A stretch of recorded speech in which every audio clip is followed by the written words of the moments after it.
Hello everybody, welcome to the Agape Talks, the stories. Here is the story of the Midas Touch. Once upon a time there lived a king named Midas. He was the richest king in the world and he had more gold than any other kings. And the king loved gold so much. He loved his gold more than anything else in the world. His treasury contained a vast collection of rich jewels, bowls of silver and gold, chests of gold coins, and other things that he considered so precious. Even though he had so much more than he needs, he had never felt content with the gold he had. He always wanted to have more gold. The reason behind King Midas' love towards saving a lot of treasure is that the incident which happened in his childhood. When Midas was a little child, he used to watch the ants running here and there over the sand near his father's palace. It seemed to him that the anthill was like another palace and that the ants were working very hard in carrying the treasures. For they came running to the anthill from all directions, carrying little white bundles. By saying this, Midas made up his mind that when he grows up, he would work very hard and accumulate treasures. So he worked very hard when he grew up and accumulated as much as gold as he could. And that's how he became a very rich king in the world. One day, the king was in his room counting his gold coins when the wizard appeared in the room. The wizard said to the king, "I will give you one wish. What do you want?" We can guess what he would have asked for. Yes, you're right. The king said, "I want more gold." The wizard said, "But you already have so much gold. You have more gold than any other king."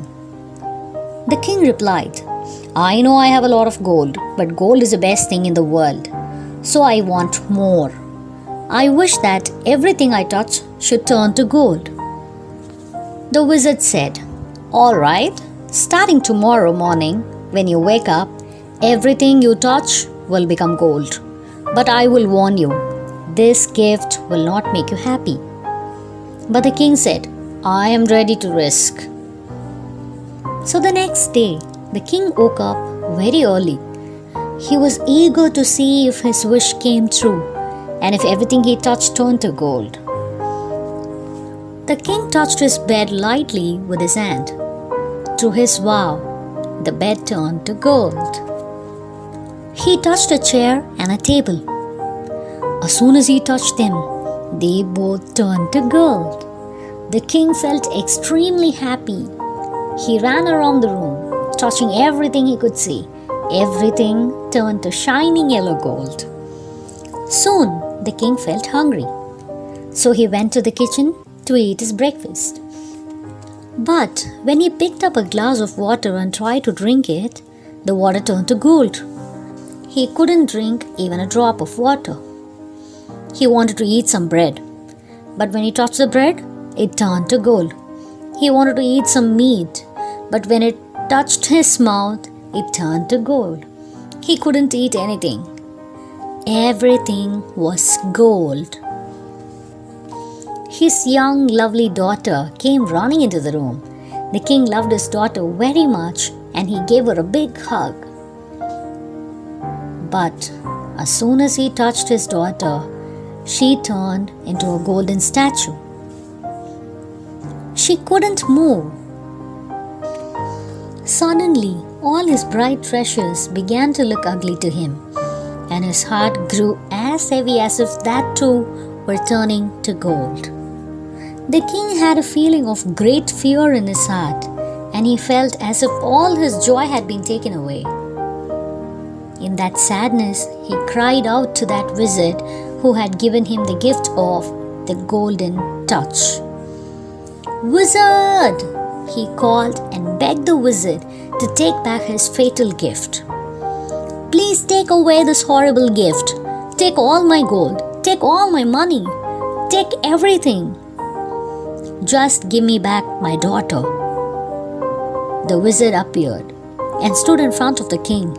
The wizard asked, "Do you still think that gold is the greatest thing in the world?" "No, no," cried the king. "I hate gold. I don't want any more of it." So the wizard asked, "Are you sure that you no longer want the golden touch?" "Yes, I'm sure," said the king. "I've learnt my lesson. I don't think gold is the greatest thing in the world." The wizard said, all right. Take this pitcher outside to the river and fill it with water. Then sprinkle water on the things that you have touched and turn to gold." The king gladly obeyed and became as free from the golden touch as when he was a boy watching the ants, and took the pitcher and rushed outside to the river. Then he ran back inside and he sprinkled the water on the head of his daughter. Instantly, she was a normal girl again. The king was overjoyed and he gave his daughter a big hug and a kiss. The wizard said, "So you have gold enough at last. Very well. If you are sure that you do not wish to change anything more into that metal, go and bath in the same river. The pure water of the spring will wash away the golden touch." Then the king sprinkled the water on his food and everything that he had touched and made into gold, and it all turned back into real food. Then he and his daughter sat down to eat breakfast together. The king ate his food and drank his water very eagerly. He hated the golden touch so much that he even sprinkled the chairs and tables and everything else that he had turned to gold. But the strange magic was transferred to the waters of the spring, and to this day the river has golden sands. So, the lesson that we must take from the story is, don't be greedy in life and be happy with what you have. Thank you so much for the valuable time you spent on watching this video, and consider subscribing to my channel if this video has done something to you in any way. Don't forget to leave a comment, because I value them a lot, as it's going to encourage me in creating a lot of better contents in the future. Thank you. Give only love.